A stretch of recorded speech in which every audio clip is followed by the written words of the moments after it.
Nag-order ako ng mga ternos below 150 pesos. Tara, try natin. So, ito yung first na co-ord set natin. O, diba? 150 lang, top and bottom na siya. Tapos this one, meron siyang slit. Feeling ko pag itong suot nyo, dapat high waist din yung sa loob ninyo para hindi siya masyadong magbakat. Cute siya ha. Para sa 150 pesos, pwede mo magamit yung bottom sa ibang damit and yung top din sa ibang partner. Yan yung tsura niya sa likod. Bye! Actually, sa picture, mas lighter siyang tignan. Pero not bad na rin. I like the color. Siyempre, pink eh. Abaw. Lahat yan ilalagay natin sa yellow basket, including the bag. Ito, favorite ko to yung partner sa lahat.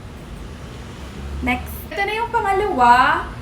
Mas masikip yung top nito compared doon. Kahit iisang shop lang sila.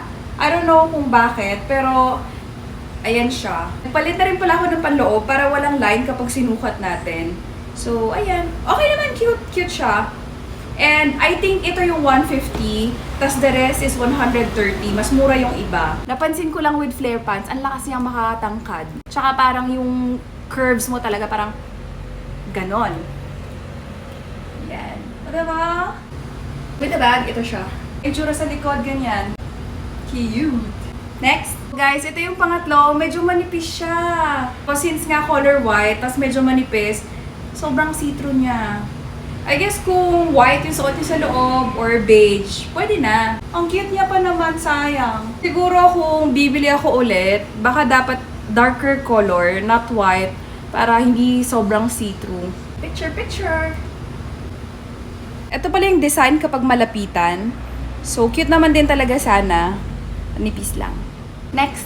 So, ito yung pang-apat na terno. And look! So pretty! So, pang night out talaga siya, guys. Medyo ano talaga siya.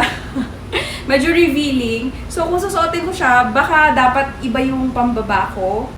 Uy, may black din pala ako nito. Teka nga. So, ito yung black na bag ko. Meron nga pala akong black na version nung kanina. There you go. Siya, picture na. So, yung tela pala nitong black is similar din or parang same na same nga dun sa white.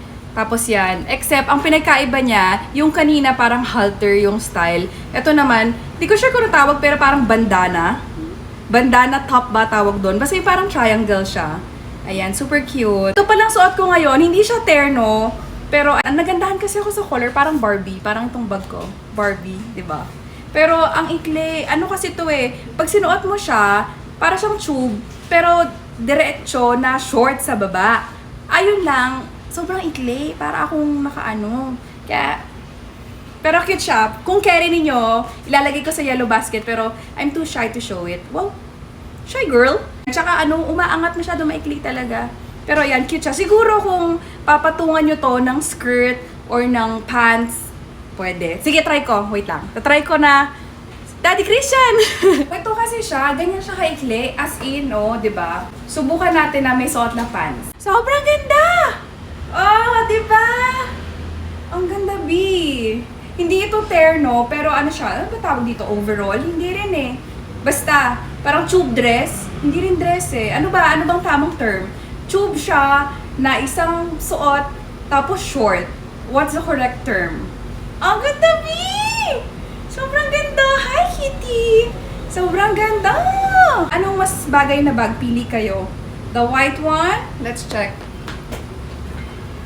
Cute! Ang ganda! Very Barbie. Or, let's try yung isa pa. Yung super Barbie bag na walang magkakasya. Meron naman keys, cards, yun lang. Lipstick, yun yung mga kasya. O yan, lahat yan nasa yellow basket ha, even the bag. Yung pinaka-favorite ko is yung first kasi feeling ko mas pasok siya for my personality and itong last one, basta naka-pants. Ayun lang, so yellow basket.